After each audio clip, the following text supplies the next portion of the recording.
So thank you everybody for joining us. I'll start off by just showing what the case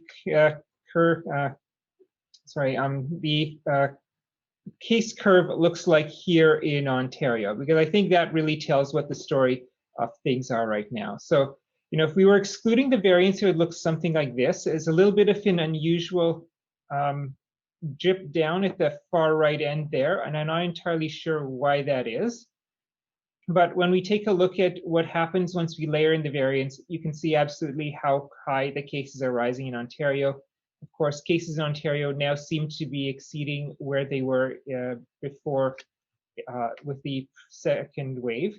And of course, I think we are still headed upwards a little bit longer before we start to see this come back under control. In Niagara, it's sort of a similar story. That's our cases without the variants. And then with the variants, you can see we are rising very quickly. We've not quite got to the peak of our second wave yet, but we're certainly on the way there. Just to do some comparison of what this looks like in terms of the modeling. So this was the Public Health Agency of Canada's last modeling release that they put out. If we're looking here, we're just before April 15th. They were seeing about 9,000 plus cases a day. So if we come up here, we really seem to be pretty much tracking exactly where the Canadian modeling was showing. So you can see we are kind of going up on this curve just as was predicted. Looking at the Ontario modeling, the prediction was that if we did nothing, we'd be on this dotted line. With vaccination, we slow the increase down like this. And then with a stay-at-home order starting on April 5th, we could bend the curve downwards one of these ways. I feel that's a little bit optimistic that we could start a stay-at-home order on the 5th, and by maybe the 12th here, you would start to see cases coming down. My sense is it takes closer to 2 weeks before you really see that response. If we take a look where we are, we're probably April 12th, and we're seeing 4,000 cases a day in the province. So we actually aren't on that red line. We seem to be doing worse, and we're closer to what that dotted line is showing right now. So that's, I think, certainly concerning that maybe the modeling is showing that Ontario is trending worse than we would be otherwise. Of course, the reason why we care about cases going up is because if cases go up, hospitalizations will start to go up as well. And this is what we've seen with hospitalizations here in Ontario. And you can see our hospitalizations are now basically reaching the peak of where they were in the second wave and far exceeding where we were during the first wave. If we take a look at ICU admissions, it's a very similar pattern, except with ICU admissions now, we are well above where we were during the second wave. I think what's also really notable here is that it was mid-February when we started to have the province move towards reopening. And you can see that even in mid-February, our ICU admissions were higher than they were at any point in the first wave, and were pretty close to the max we had in the second wave. And likewise, our hospitalizations mid-February were maybe a little lower than the first wave, but not by much, and certainly were still very high. And of course, with that reopening, there was no longer the ability to continue to see hospitalizations and ICU admissions come down. So as we go into this third wave, we're basically starting from a very high point of ICU admissions and hospital admissions, which is why we're entering such a danger zone now in terms of where our cases are headed. We're at about 500 ICU admissions now. So this was the 150 threshold the province had set, which would be their worrying area. And of course, we never brought ICU admissions down. Where we are now is around 600, sorry, and we're actually pretty much where the modeling shows that we would be with ICU admissions. And so we can probably assume that we're going to see ICU admissions get up to 800 if this modeling is true before we start to see things trend down. There was some discussions by some ICU doctors this weekend saying that really the very maximum that the hospital system could probably absorb would be about 900 ICU admissions if they close off all beds and start to reallocate them towards the ICUs. And so that means we don't have a lot of room for error here if things continue to go up. So it's definitely a bleak time in terms of our hospitals. I know Niagara Health, if we've looked at their hospitalization numbers, they've gone from being about 8 or 9 admissions a week ago to up to 28 admissions, as I saw last night. I think many of those admissions aren't necessarily Niagara residents, but they're actually people being transferred from other hospitals within the GTA. As with us, fortunately, not having seen as many hospitalizations yet, our hospitals are trying to help out the parts of Ontario that have been overwhelmed and don't have any more beds. with the high cases on top of the hospitalizations going up, it has having a real impact on what we do here in public health in terms of our contact tracing. You can see over the past few weeks that our ability to follow up with cases has declined. The province wants us to be following up with every case within 24 hours, or 90% of cases within 24 hours. And you can see we've not been meeting that over the last couple of weeks. That has been declining, and our contacts we have not been able to follow up with on a timely basis. The one element that this doesn't pick up is actually what is the extent and depth of our follow-up. And actually, with both our cases and our contacts, we are doing a very cursory follow-up now. We're not really doing the same in-depth investigations that we used to be able to do. When we had smaller numbers of cases, we would do detailed interviews to find out who the contacts were, follow up with the contacts, make sure they had all the supports needed so that they would actually isolate during a time when they could become sick.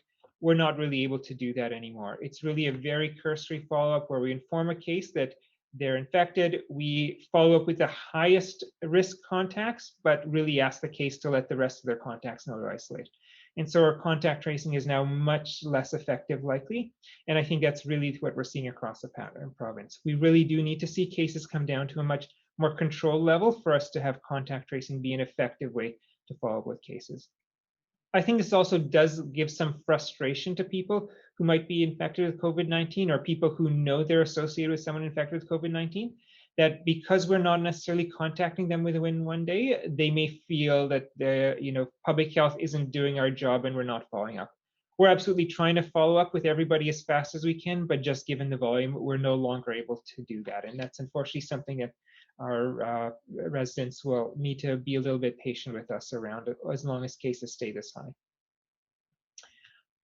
Commenting quickly on the variants, there's a little bit of change that the province has done around variant screening, where they brought in some new screening metrics that actually allow them to differentiate based on just that screen, which are the different variants. So, in past weeks, we've seen how many of the variants have been confirmed to be one of the three variants we're concerned about. And then there's a big number of variants that were detected on screening, which weren't differentiated. And now we're actually able to differentiate them a little bit. And what we see here is, this number is probably closer to about 2,000 some last week, maybe close to 3,000. We've actually now been able to differentiate that a bunch of those screen variants are actually the B117 variant, the UK origin variant. And so we probably have close to about 16,540 of them identified in the province so far. Confirmed through sequencing, we know this is the 81 of the B1351 variant. That's a South African origin variant. And you can see that is kind of close to doubling over the last few weeks. The P1 variant is the one that I've been very focused on, because we saw a couple of weeks ago, there's this very sharp jump in the number of them, and it's continued to actually go up quite quickly. And it's actually very quickly overtaken the South African variant in terms of how prevalent it is. Fortunately, it's overall not that large a number yet, but we are seeing in BC, where BC is actually now the #2 hotspot in the world for that P1 variant, after Brazil, which is, of course, the area where it's having the glorious outbreak. Definitely concerned that perhaps now that it's in BC, there's a greater chance they could spread through Canada to a place like this. But what is, I think, notable here is that based on the screening and the new screening tools they're using, they're able to identify there's another 3,000 cases that have been identified in screening that have not yet been sequenced, but which they can identify as one of these two variants. We don't know which one it is, but it does mean that we have, I think, more B1351 and possibly much more P1 variant going around in Ontario than has been previously identified. And these are now going to be prioritized for sequencing, so we'll hopefully be able to pick up what the true number is between these two variants soon. But I think that is notable, that there is a greater concern that we do have some of these other variants, because these variants, particularly the Brazilian P1 variant, has been associated with much more severe disease than the UK origin variant. And both of these variants seem to be more resistant to our vaccine, which would, of course, be very concerning if we're hoping the vaccine is going to protect us from COVID-19. The variants that remain unspecified are these 22,000 or so variants here, where we don't know which of the specific variants there are, but there are another 22,000 or so variants that have been identified in Ontario so far. Looking at the trend in ages of our cases, I showed this graph last week, and I think we're continuing to see a very similar pattern here. This would be our under 20 age group, so definitely our school age group, and you can see that that age group is going up and is now exceeding where we were in the second wave. You can see back in the first wave, there's almost nothing with this age group. And that's, of course, when schools were closed. And so this gives us reason to believe that when schools are open, even if this infection isn't spreading in schools, some of the activity around that, or maybe the dropping of people's guard because children are allowed to go to school, has led to more infection spreading. And we're seeing that again in this wave. And we, of course, saw news last week where Toronto and Peel decided to order their schools closed because school cases were getting out of control. We fortunately have not reached that threshold here, but as you can see, if cases continue to go up in that age group, we may reach a similar point here as with much of the rest of the province. The 20 to 39 age group is, of course, the age group where we've seen the most cases really throughout the pandemic, and we're definitely seeing a very sharp increase from them right now as well. The 40 to 59 age group, also seeing a pretty sharp increase from them in terms of cases going up. Where I think it becomes interesting now is if we take a look at the 60 to 79 age group. In previous waves, it's been a little bit lower than some of the other age groups. And I think we're definitely seeing that again this time. So that does speak to perhaps our elderly residents doing more to make sure that they're protected, knowing that they are at greater risk of severe illness and death. And we continue to fortunately see them not as high as some of our other age groups, but they're trending upwards. But I think the most interesting is, of course, our 80 plus age group here. Through the first wave, you can see they were really the dominant age group. In the second wave, they were really up here with other age groups. But you can see now that they're not really rising very much at all. Infections in that age group continue to be relatively flat, and they're not matching the trend of the other age groups. And I think that's really a reflection of what we're seeing with vaccination, where that 80 plus age group, we have close to 93% of those individuals in Niagara vaccinated. And that vaccine really seems to be what's protecting them and preventing them from seeing that same increase in cases. So that I think is really good news. And I think it's a real message that the vaccine really does work. And it is really protecting this most vulnerable age group from COVID-19. Now we're making good progress in some of our other age groups as well. We can see the 75 to 79 year age group, we're past 85%, and I expect within a week we'll be over 90% of that age group protected as well. We're making progress with the 70 to 74 age group, probably will be over 75% of them soon. And as we get through that, that of course means this is another age group where hopefully we will not see much in the way of infections either. Still more work to do with the 60 to 69 age group that just opened last week. And we're of course adding more clinics so we can start to get more of them into vaccination, but we've already got close to 20% of them vaccinated, and we'll hopefully see that number continue to increase pretty quickly over the next few weeks. And a good news story here, of course, is that overall in Niagara, when we average these age groups plus all the younger age groups that have lower levels of vaccination, we're actually 21% of Niagara residents have now received at least one dose of the vaccine. If you remember last week, I think I showed us 16.7%. So we have increased by over 4% in the past week, and I expect that we could be over then 25% a week from now when we talk again. So definitely making some good progress here in terms of getting vaccines out into individuals. And as we get more vaccines to our 60-year-olds and 70-year-olds, I'm hoping we'll see this green line kind of flatten out and start to come down as well. And that'll hopefully be a great relief to our hospitals as well, since this is one of the age groups that's more likely to be hospitalized. Last thing I want to quickly talk about is the hotspot neighborhoods that the province has put out. I know there's been a lot of interest and questions around that. Now, when we've vaccinated and we've prioritized vaccinating the 80 plus age group, that's really been because that is the age group where we see the greatest risk of severe illness. And this slide actually illustrates this.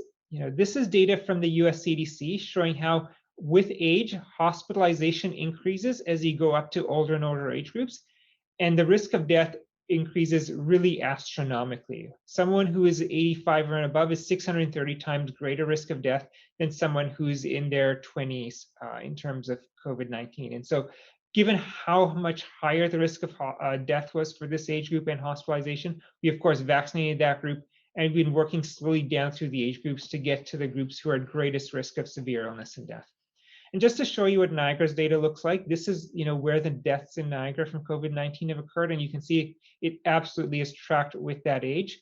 Even if we take the deaths per 10,000 population to see per capita what it looks like, you can absolutely see that, the risk per capita definitely increased as we went up by age groups. And so that has really informed the approach to vaccination to try and beat these, highest risk people with the protection from the vaccine, so we can get these numbers down and then slowly work to lower and lower age groups. There's some work done by the Ontario Science Table that looked at, if we do this distribution of vaccine based on age, this would be the number of hospitalizations we'd prevent, the number of ICU admissions we'd prevent, the number of deaths we'd prevent. But if we distribute it based on age as well as neighborhood and targeting some vaccine to what they consider to be high-risk neighborhoods, there could actually be an increase of about 17% of more hospitalizations you could prevent, about 20% almost more ICU admissions you could prevent, and about 10% more deaths you could prevent. And so they advocated that in addition to age, we should also be looking at what are priority neighborhoods that have been disproportionately impacted by COVID-19, and prioritizing some vaccine to go to them, because that'll actually lead to even better prevention of severe illness and death in our society. And that's really what the whole idea of these hotspots the provinces rolled out. It's identifying which are those neighborhoods where we're seeing greater risk of COVID-19, so we can get some of the benefits of these orange bars in terms of additional severe illness and death prevented. If we take a look at this map of Niagara, this L2G forward sortation area, so postal code starting with L2G, this is where we've has been identified by the province as being that high risk neighborhood in Niagara where we want to do some additional vaccination. And so the province has actually rolled out that within this forward sortation area, people who are 50 years of age and older can be vaccinated, whereas everywhere else it's going to be 6 years of age and older. And then there's a role for us in public health to look at what do we see going on in this community and how can we make sure we get good vaccination uptake in this community. We've taken some look here at some of the data around this neighborhood. I know there's been some media coverage questioning whether this is truly a hotspot neighborhood. So I'll just show you what some of the data that we've seen here is. So this is looking across the different forward sortation areas at the bottom here. L2G is this one right here, which the province is designated a hotspot. And this is what it looks like in terms of cases per capita across these. And so it's interesting that actually the L2G, it's definitely above average in the number of cases of COVID-19 we're seeing, but it's not actually the highest risk in terms of those cases. Actually, this L2H forward sortation area is actually just west of L2G. So it's showing the newer part of Niagara Falls, and that's actually seems to be actually a higher risk area for COVID-19 than actually the one that's been designated as a hotspot neighborhood.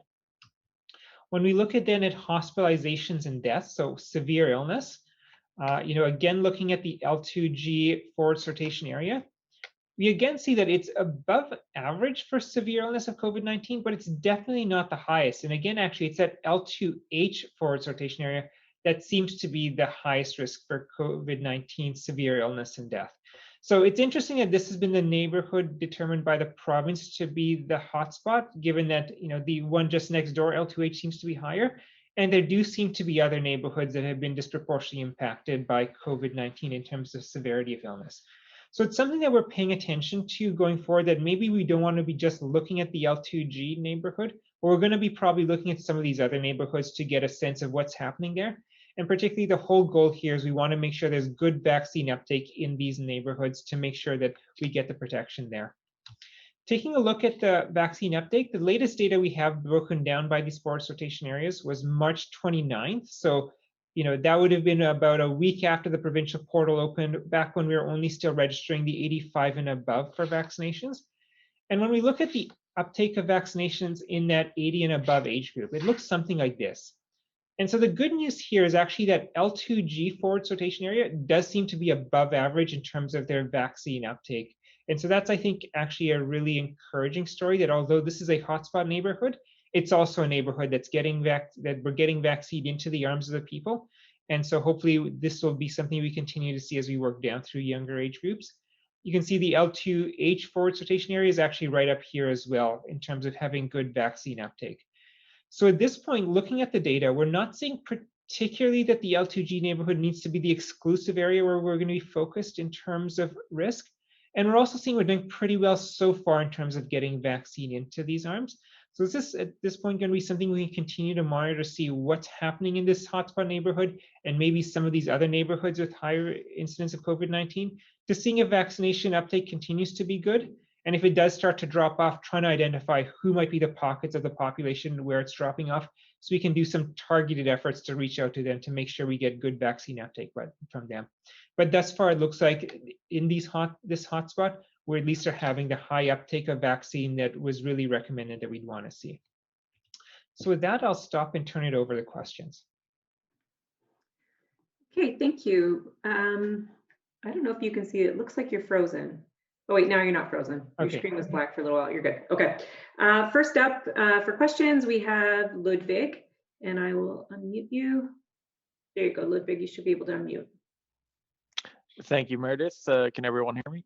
Yep. Yep. Great. Hello, everyone. Hope everyone's well. Dr. Hergy, first of all, obviously very striking scenes in St. Catharines this weekend. I was there and quite taken by the sheer amount of the crowd. I wrote hundreds in my report because it's perilous to try and estimate how many you're seeing, but some people I spoke to there said there might even be thousands, or at least 1,000. So anyway, a great deal of people came together in St. Catharines this weekend. They were unmasked. They were very tight packed, entire families with kids, and a wide range of ideologies probably represented in there, but certainly very angry views on vaccine and public health and virus, and Canada is a communist state and whatnot. So I was just wondering what your thoughts are after seeing what we saw in St. Catharines from a infectious standpoint with the variants here, and what your thoughts are from a public health standpoint on the sheer mass of people who seem to be harboring these ideologies. Yeah, it's definitely unfortunate that individuals came out and protested in that way. I certainly respect the democratic right of anybody to oppose different public policies and express their views and express the opposition to what the province is doing. Obviously, the data I've showed you shows that I think there's a real necessity for it, but I think reasonable people can, express differences of opinion in a democratic society. What I was very disappointed in is that they chose to do it in a way where, as you say, lots of dense crowds, people not wearing masks, where there's going to be, definitely a lot of risk of infection spreading.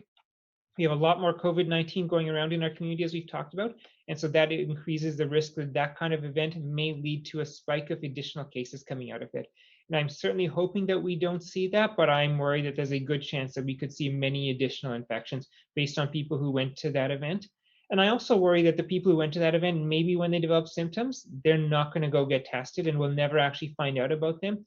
And so they may be people who are unidentified, but who are sick and who continue to spread infection throughout our society because they never get tested and they never isolate, because of course they're showing a disregard really for public health and sense that they don't really seem to take COVID-19 seriously. So, definitely worried that we're going to see more cases from that, and perhaps cases that never get identified and never get isolated and actually fuel some more spread in our community. And a follow-up, Ludwig?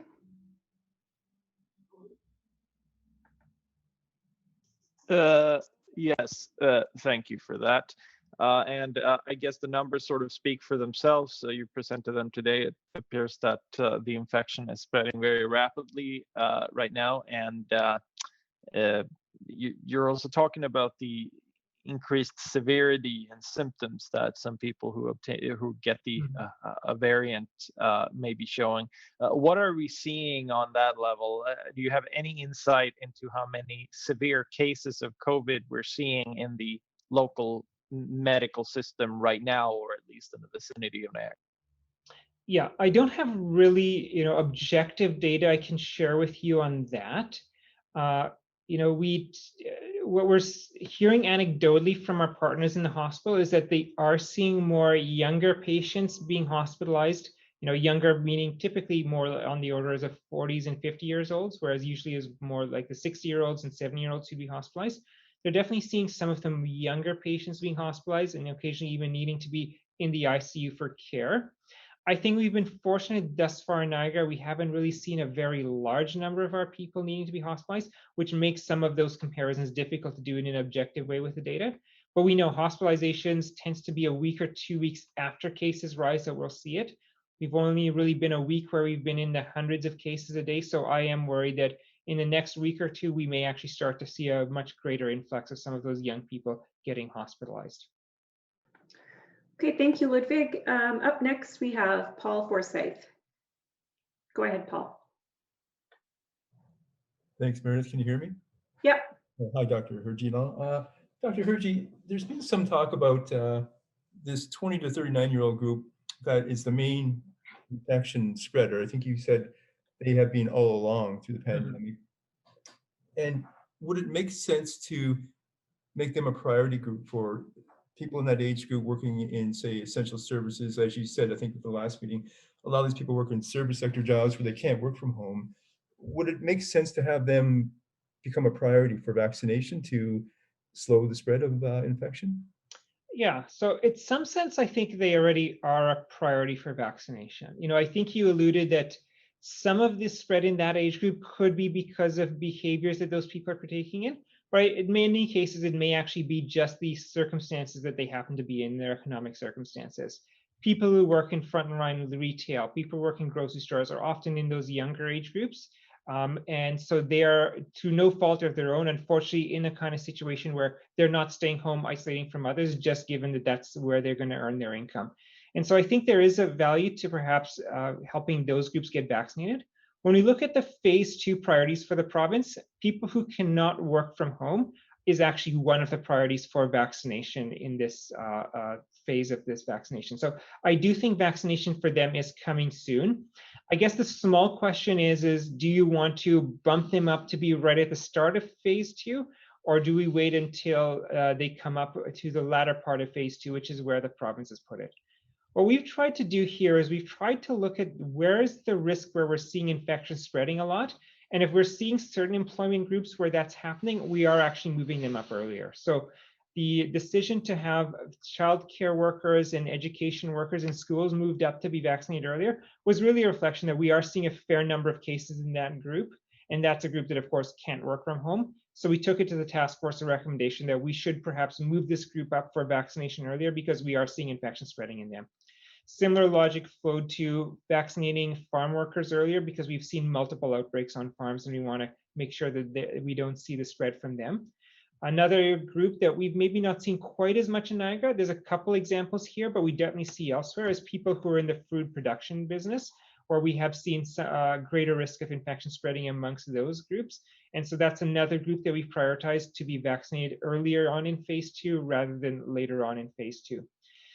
We'll continue to look at the data. If we start to see any patterns around other groups who can work from home, such as grocery store clerks or others, I think that would give us reason to also bump them up earlier. But otherwise, I think we are going to then try and focus also on getting those 60-year-olds and 70-year-olds vaccinated because they're the highest risk group. They're the ones who get hospitalized. And if we can get them vaccinated, we can hopefully make sure that our hospitals don't get overwhelmed during this time. And a follow-up, Paul? Sure. So that you mentioned the grocery store workers. So you haven't really seen, your tracing hasn't really revealed a whole lot of that as a major source of infection, despite obviously there's a lot of people gathered in grocery stores by the nature of them, but they haven't been a major source so far. Yeah, grocery store workers, we've not really picked up on them as being a major risk group that's getting infected. We do pick up the odd person, but it's not very common. In terms of patrons in the grocery store, it's a little less clear. We've definitely not through our contact tracing, in many cases, found reliable evidence of infection spreading there. There is, of course, this scenario, though, that if someone, if you're trying to go through someone's history, where have they been? Everybody's been to a grocery store. If you can't find a source of infection, maybe it's at the grocery store. It's maybe one of many other places. So it's hard to necessarily know for sure that infection hasn't occurred at grocery stores, but we haven't seen any kind of reliable signal there. And definitely amongst the staff, while we do see small pockets of spread, we don't see it very consistently.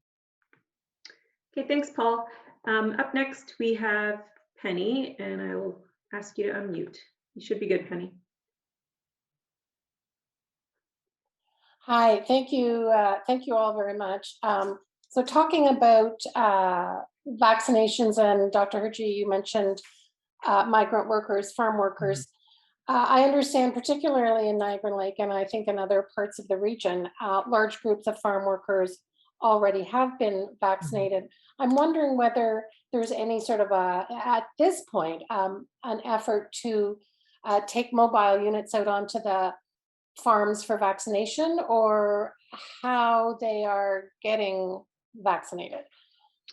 Yeah, so as you say, there's a few things happening here. We're fortunate that some migrant workers who arrive in Canada actually already have had a dose of vaccine from their home country. There's also now a program run by the provincial and federal government where they're actually vaccinating people as they arrive in Canada before they even leave the airport. So that's really good that new workers arriving will be vaccinated. There's the workers who are already here, though. Some of them we've been able to vaccinate, but there's more to be vaccinated. The option of sending teams out onto the farms is an option, but there are actually on the order of, I think, over 180 farms in Niagara that have migrant workers. And to send teams out to vaccinate on them is actually quite labor intensive, and it doesn't actually let us get through 180 farms that quickly. And so it's really our preference that whenever we can get people to come to a central clinic where you actually now have the economies of scale, you can actually vaccinate a much larger proportion of people through that. And so what we're currently doing is we're working with farms who have migrant workers to arrange actually for a couple of central days where we'll have additional clinics focused just on the migrant workers, and actually have the workers bust into those clinics, get them vaccinated in a really efficient way, and really actually get through almost all of the workers over a couple of days of dedicated clinic time. And a follow-up, Penny? Yes, so on the topic of vaccinations, I know you've released some other clinics coming up. I think it takes us to the end of the month or close to it. Again, Niagara Lake wasn't one of them. Niagara Lake is certainly not the only community not to be included at that point. You did talk very briefly about how it's more efficient to have larger clinics where you can have them several days in a row, not have to set up, take down. Have you sort of eliminated the idea of going out to some of the smaller rural areas with clinics, or have you just not got to them yet? Yeah, so definitely running larger clinics is more efficient. And we've also found that we want to try and stay in a single clinic location for longer periods of time. We have put out some clinic dates. I think it's actually more in early May, and any day now, hopefully by tonight or tomorrow morning, we'll have some clinic dates for the rest of April. What we're doing is we're trying to put in clinics that are actually our bigger sites where we can do a larger volume. Right now, the vaccine supply we'll get in late April and into May is actually uncertain, so we don't know. So we're putting in some of our larger sites where we know for sure we'll be able to run that. And if we hopefully get additional vaccine on top of that, we'll then layer in an additional second smaller site on some of those days. And that's where we would see clinics in places like Niagara on the Lake to make sure we start to still get out to those communities. I think, when we look at us in Niagara versus some of our other communities, we've had real success in making sure all of our clinics are fully booked, whereas places like Hamilton, Toronto, Peel have really struggled sometimes to fill their clinics. And I think that's a reflection that we've actually been going out to the communities where people are and holding clinics near to them, which has helped. So we don't want to stop going out to them, but we do want to try and streamline this a bit where we're not going to Niagara on Lake for one day and then packing up and going somewhere else. We'd want to stay for a few days. And we want to make sure we have enough vaccine supply to really justify going there for a few days so that we're able to do that. So we'll definitely still be going out to places like that. The other element I just want to highlight is that we now have primary care starting to do vaccinations. Pharmacies have been doing vaccinations for the past week, and that means there are additional locations in places like Niagara on the Lake. So we're feeling less pressure to make sure we're getting out to every community as frequently because there are other vaccination options. And we'll keep looking at what the vaccine uptake is in various municipalities. And if it's dropping in a municipality, that'll be a good reason for us to maybe go and do a stretch of clinics there to make sure we give that local option to everyone. Thanks, Penny. Over to Richard Harley next. Hey, everybody. Thanks again for putting these on. Just kind of wondering about, we're hearing a lot of chatter about people having adverse reactions to vaccines, unconfirmed kind of stuff. I did hear of one young man in Niagara on the Lake recently who is in his 20s who had an adverse reaction. I think he's had adverse reactions in the past to a vaccine, but I'm just wondering what the rates are of these adverse reactions. Maybe we can put to bed some of these, some of the misinformation that's going around vaccine. Yeah, I don't have the exact number for what it looks like in Niagara, but definitely in the clinical trials that were done, it was actually relatively high that we saw some sort of adverse reaction occurring in the population. The most common adverse reaction is you're going to get some pain and swelling at the place where the vaccine is actually injected. That becomes quite high. I think it's upwards of 80% of people experience something along those lines. I don't think most people are too concerned about that. I think most people expect when you get a needle, there might be some of that. We have seen close to 50% of people, though, having some mild flu-like symptoms after vaccination. So people getting kind of achy, maybe getting some some joint pains for a little bit, some people getting a bit of a fever, that sort of thing. That seems to be relatively common with these vaccines. It's on the order of probably close to 50%. When we get into, I think, the really severe side effects that people are probably most worried about, things like an allergic reaction, that's going to be, close to like 1 in a million people are going to get it. So the severe effects, I think, are still very rare. We're talking, once in every hundreds of thousands to every millions. It's those more mild side effects that seem to be pretty common with these vaccines. Just on a quick note, I think the AstraZeneca vaccine and the clotting issue has been one that comes up quite often, and I think many people are concerned about. What they've seen with that issue is that to the extent that it's occurring really in younger people and mostly actually younger female individuals. And so the National Advisory Committee on Immunizations has decided that for that vaccine, we're going to have a cutoff where people only above the age of 55 can get it, to make sure we're not giving it to any of those young people where there might be a risk of those clots occurring, while they still do more research to identify if that's the case. We don't see that issue really occurring with those above the age of 55. And also, just to keep in context, I think it's been on the order of about 20 people in the world who've had that clotting issue identified.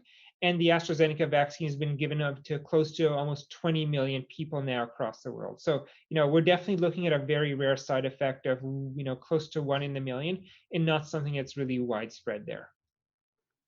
Okay. A follow-up, Richard?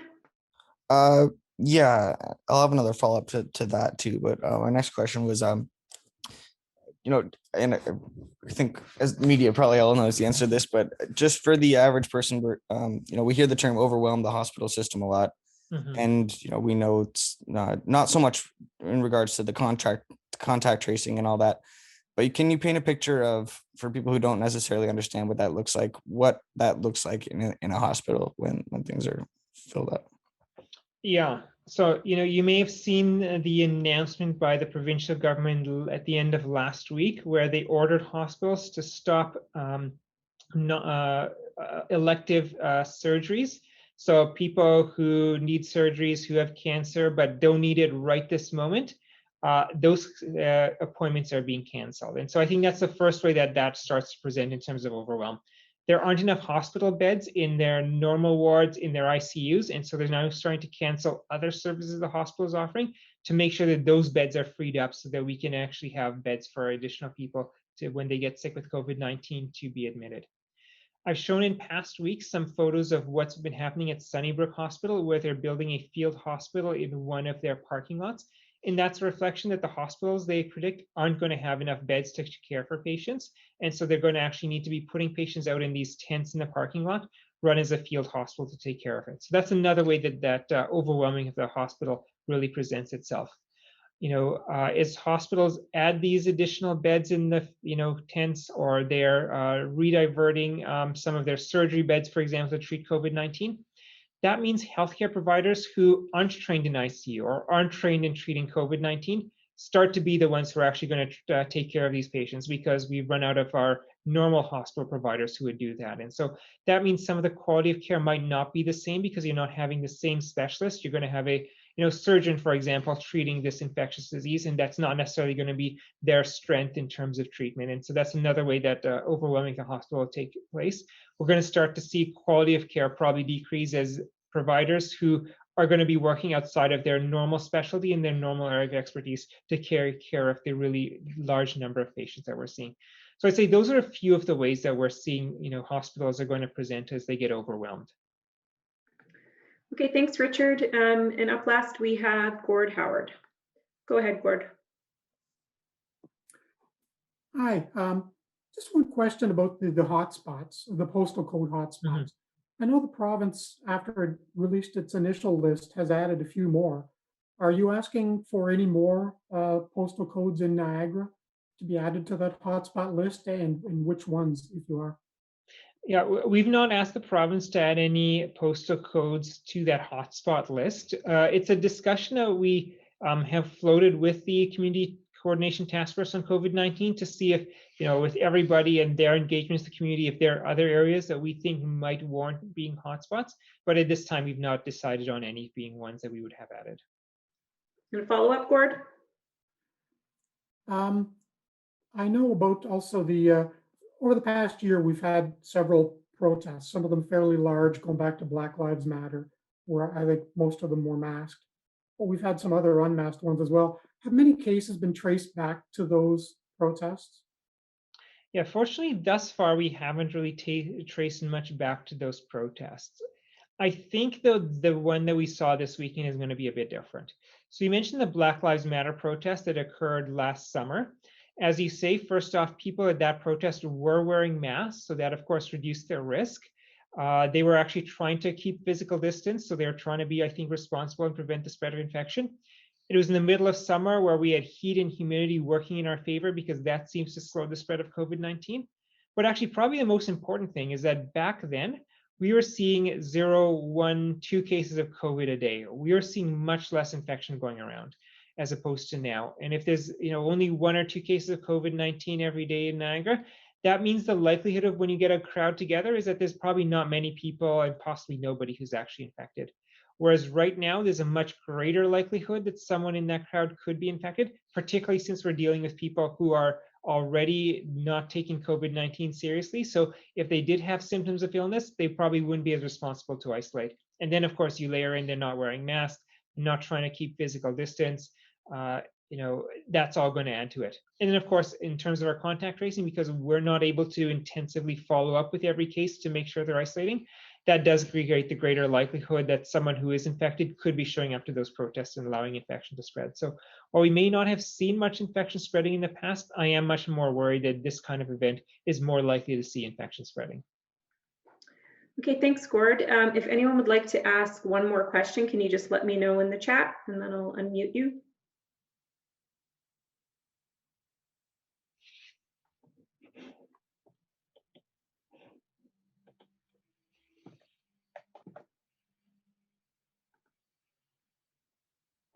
Okay, Ludwig, you should be able to unmute now. Thank you. So, Dr. Hergy, we're seeing now in the past week between hundreds, but even spikes with, I think yesterday was 147 cases and upwards to 120, 130. So, given the trajectory that we're on, an upwards curve, and we're not quite at the peak yet, what is realistic to believe? We're in now mid-April almost. What do you predict towards the end of the month? Because so far it sounds like the predictions or the trajectories have been fairly accurate. So it would perhaps give us an idea of what to expect in our daily case counts, if you would elaborate on that. And in that, if you could also talk about what restrictions are realistic to expect if this just keeps going, because as it sounds right now, and with the increases, things are going up pretty rapidly. Yeah. So, my observation has been that whenever government takes some action to slow the spread of COVID-19, it's about a 2-week delay before we see that reflected in our case counts. Similarly, if some sort of event happens out in the public, that's going to lead to a lot of infection spreading because people are gathering, it's about 2 weeks later you actually see that play out in terms of our case count. And so, we got into a lockdown about, a little over 10 days ago. I think it was last week we, got a true stay-at-home order. I suspect we're looking at another week to 10 days of cases going up here before they start to flatten out and peak and start to come down. I think we could see cases get back into the 200s again before, with that peak before it starts to come down, at least in Niagara. And then as cases start to come down, I imagine it's going to take as long to come down as it has taken to go up. That's kind of what we've seen with the, say the second wave, where you can look at the slope here of how quickly cases went up, and then they kind of came down at the same pace. So if you're looking at the end of April, I think it's quite plausible that cases at the end of April will be kind of where we are now. We'll have gone up, we'll have peaked, a little over 200, we'll have come back down for a week to 10 days, and we might be sitting at, upwards of 100 cases still. What I think needs to happen is at that point is the government needs to make a different decision that they made back in February, where when cases were coming down, the government decided to start reopening. And that, of course, meant that that decline of cases kind of flattened out here, and then we rebounded back up. And I think what we need to make sure happens this time is that we don't start to open up there. We let the cases continue to go down, and particularly let our hospitals and ICUs start to take care of patients, get them cured, get them out of the hospitals. So we actually have the hospital capacity again. And so we extend that stay-at-home order as long as it takes to make sure that we have our hospitals back in a safe place. And we brought our cases to a really low level where contact tracing is going to be enough to keep the lid on things. And if we do that, I think we'll be in a good shape where, the vaccine will then quickly start to get out to people, will take over, and it'll be protecting us, and we won't need to see another lockdown. If over the coming, couple weeks, people aren't adherent to the stay-at-home order as much as they should, or if the variants, which are increasing in number, really are able to continue spreading despite the stay-at-home order, I don't know what the province would do in terms of additional measures, but I think we would start to need to look at what has been done in other jurisdictions. Quebec has a curfew. Perhaps that's something we need to institute here. Many jurisdictions have travel restrictions even within their own province or jurisdiction. And so we might be looking at that you can't leave your own neighborhood unless you have evidence of a good reason to be leaving your neighborhood, to make sure that people aren't traveling around, aren't going to gatherings, aren't visiting people, to really try and enforce that stay-at-home order. I would see those would be the kinds of measures that would probably come into play. I also think there's a good chance that schools might end up being declared over by the province as one more way to try and limit interaction of people and hopefully slow the spread of infection. And I think if that came to that, that would be really unfortunate, because I do think schools are really essential to the development of children. And that's something we really want to try and avoid closing, but it may end up being that something that occurs as well. Okay, Gord, you have one more question too. I wonder, the Premier set May 6th as the target to get 40% vaccination. Is Niagara, the way it's going at this point, on track to reach that goal also? It's certainly possible. We did close to 5% of the public was vaccinated in the last week. So by that, it would take maybe about another 4 weeks to get to 20% to 40%. That's going a little bit past that May 6th time point, but the difference now is that we have primary care and pharmacy starting to vaccinate more. And as they add, that may actually speed up that timeline. So I don't know if we'll be there by May 6th, but I think we'll be very close by May 6th. Okay, thank you, everyone. And if anyone has any additional questions, please just email them to me and Courtney and Carrie, and we'll do our best to get Dr. Hergy to answer them by the end of the day. And we will see you next week. Thank you.